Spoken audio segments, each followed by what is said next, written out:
देश में आज 49 सीटों पर चुनाव हो रहे हैं। पांचवें चरण के इस चुनाव में बिहार की 5 सीटें हैं। इन 5 सीटों में मुख्यतया जो लड़ाई है वह एनडीए बनाम महागठबंधन के बीच है, लेकिन इन 5 सीटों पर कई उम्मीदवारों के भविष्य दांव पर हैं और इन दांव पर रहने वाले भविष्य में सर्वप्रथम नाम है लोजपा प्रमुख चिराग पासवान, राजीव प्रताप रूडी जैसे नाम बिहार से हैं, रोहिणी आचार्य जो लालू प्रसाद यादव की बेटी हैं और सारण से चुनाव लड़ रही है। बिहार में जिन 5 सीटों का चुनाव होना है उन 5 सीटों में हाजीपुर, सारण, मुजफ्फरपुर, सीतामढ़ी एवं मधुबनी की सीटें हैं। 5 सीट पर चुनाव 5वें चरण में हो रहे हैं। इन सीटों में हाजीपुर सीट एक ऐसी सीट है जहां से विगत 2019 में रामविलास पासवान के भाई पशुपतिनाथ पारस सांसद हुआ करते थे। इस बार पशुपति पारस का टिकट कट चुका है और स्वयं रामविलास पासवान के पुत्र चिराग पासवान यहां से उम्मीदवार हैं। सबसे बड़ी बात है कि हाजीपुर सीट पर करीब 47 वर्षों तक रामविलास पासवान या उनके परिजन ही सांसद रहे हैं। यदि 1984 के कांग्रेस लहर को छोड़ दें और 1991 में टिकट नहीं मिलने की बात को छोड़ दें तो 2009 में केवल रामविलास पासवान इस सीट पर से हारे थे। 1991 में इस सीट पर इन्हें टिकट ही नहीं मिली थी और 1984 में कांग्रेस लहर में रामविलास पासवान हारे थे। अन्यथा 47 वर्षों तक रामविलास पासवान के परिजन ही हाजीपुर के सांसद बनते रहे। इस बार भी रामविलास पासवान के वारिस अपनी विरासत को बचाने के लिए चिराग पासवान इस सीट पर एड़ी चोटी एक किए हुए हैं। यहाँ इनका लड़ाई शिवचंद्र राम से है। शिवचंद्र राम पूर्व विधायक हैं और आरजेडी के टिकट पर हाजीपुर से चुनाव मैदान में है। दोनों के बीच मुकाबला काफी रोचक और दिलचस्प है। देखना यह है कि चिराग पासवान अपने विरासत के वारिस बनकर उभरते हैं या फिर हाजीपुर की जनता शिवचंद्र राम को अपना ताज पहनाती है। टक्कर काफी रोचक और रोमांचक है। जीत हार के फासले पर भी दोनों ही उम्मीदवारों की नजरें हैं। इसी प्रकार की सीट सारण लोकसभा सीट का भी है जहां राजीव प्रताप रूडी 4 बार सांसद रह चुके हैं और इस बार इनके फिर से इसी सीट पर भाजपा के टिकट से ये मैदान में है। इनका मुकाबला इस बार लालू प्रसाद यादव की लोकप्रिय पुत्री डॉक्टर रोहिणी आचार्य से है। पिछली बार राजीव प्रताप रूडी का मुकाबला लालू प्रसाद यादव के समधी चंद्रिका राय से था और वे 1,48,000 वोटों से चुनाव हार गए थे। इस बार चंद्रिका राय सारण सीट पर राजीव प्रताप रूडी के लिए चुनाव प्रचार कर रहे हैं और रोहिणी आचार्य के खिलाफ हैं।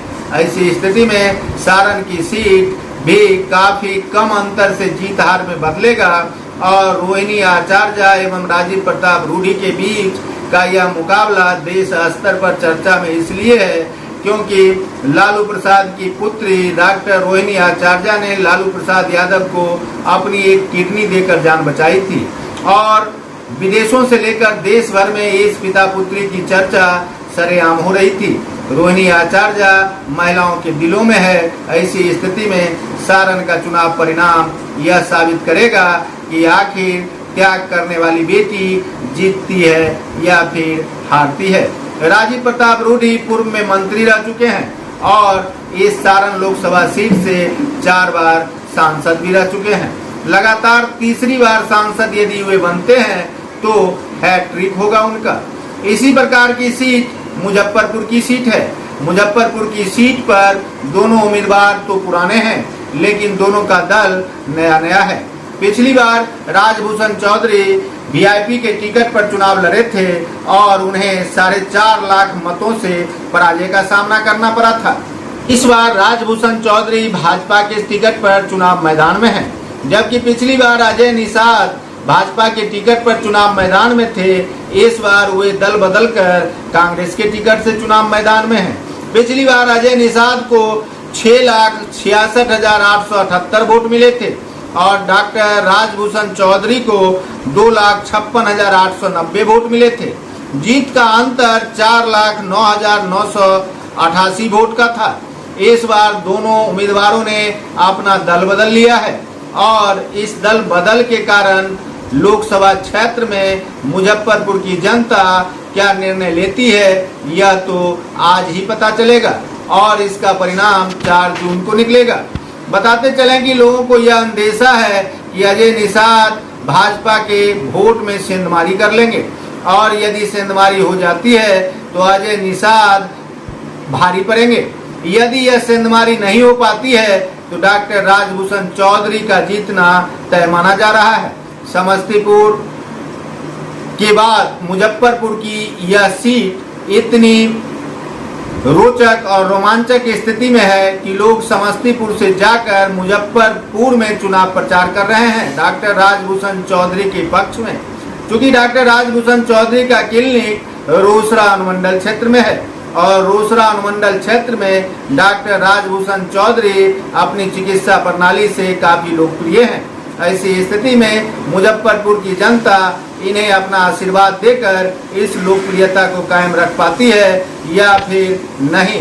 पिछली बार डॉक्टर राजभूषण चौधरी वीआईपी के टिकट से चुनाव लड़े थे और 4,10,000 वोटों से हार गए थे। इस बार इन्होंने भाजपा से टिकट लेकर उसी मुजफ्फरपुर के मैदान में हैं जहां से अजय निषाद ने पिछली बार इन्हें पराजित किया था। इस बार दोनों के बीच काफी सुंदर और रोचक मुकाबला है। सीतामढ़ी की सीट भी कम हॉट नहीं है। सीतामढ़ी के सीट पर जदयू के उम्मीदवार विधान पार्षद देवेश चंद्र ठाकुर उम्मीदवार हैं। ये विधान मंडल के सभापति भी रह चुके हैं और देवेश चंद्र ठाकुर काफी लोकप्रिय भी हैं। इस सीट पर राजद के डॉक्टर अर्जुन राय उम्मीदवार हैं। दोनों के बीच मुकाबला है। यहाँ बेस्ट वोटों पर सबकी निगाहें हैं। कहा जाता है कि शिवहर से रितु जायसवाल के उम्मीदवार बनाए जाने से सीतामढ़ी में भी बेस्ट राजद की ओर मुखातिब है। यदि राजद की ओर मुखातिब हुए बेस्ट तो सीतामढ़ी की सीट डॉक्टर अर्जुन राय के झोली में जाएगी और यदि बेस्ट वोट मोदी के इशारे पर, मोदी मैजिक के नाम पर मोदी को मिला और जेडीयू के उम्मीदवार को इसका लाभ मिला तो देवेश चंद्र ठाकुर भारी पड़ेंगे। इसी प्रकार की एक सीट है मधुबनी। मधुबनी सीट काफी हॉट और रोचक भी है। मधुबनी सीट पर 3 बार से सांसद बीजेपी के ही बनते आए हैं। अशोक कुमार यादव जो हुकुमदेव नारायण यादव के बाद सांसद बने, वे मधुबनी सीट पर इस बार भी भाजपा के टिकट पर हैं। यहाँ इनका मुकाबला अली अशरफ फातमी से है। दोनों सांसद रह चुके हैं और राजद के टिकट पर अली अशरफ फातमी इस सीट पर चुनाव लड़ रहे हैं।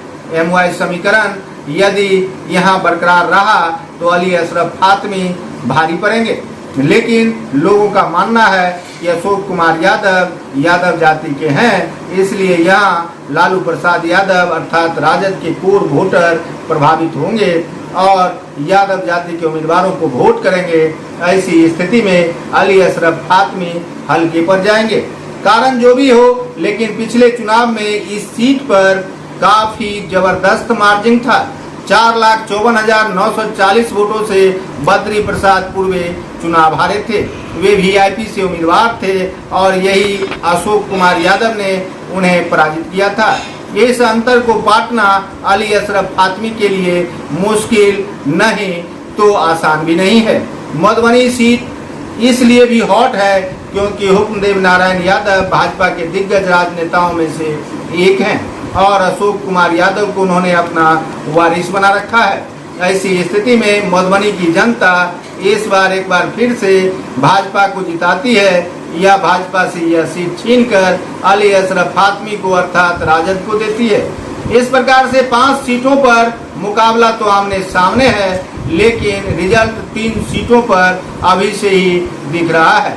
जैसे हाजीपुर मुजफ्फरपुर एवं सारण की सीट पर लोगों को अभी से ही लग रहा है कि जीत किनकी होगी।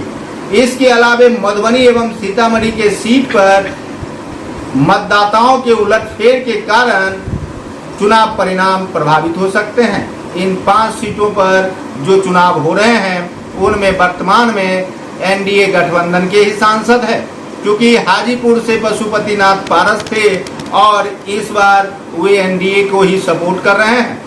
इसी प्रकार से मुजफ्फरपुर में भी भाजपा की ही सीट थी और मधुबनी सीट पर भी भाजपा ही जीती हुई थी। देवेश चंद्र ठाकुर सीतामढ़ी सीट से ही जीते हुए, पूर्व में तो जीते हुए नहीं थे, लेकिन यह सीट जेडीयू के सुनील कुमार पिंटू के जिम्मे था।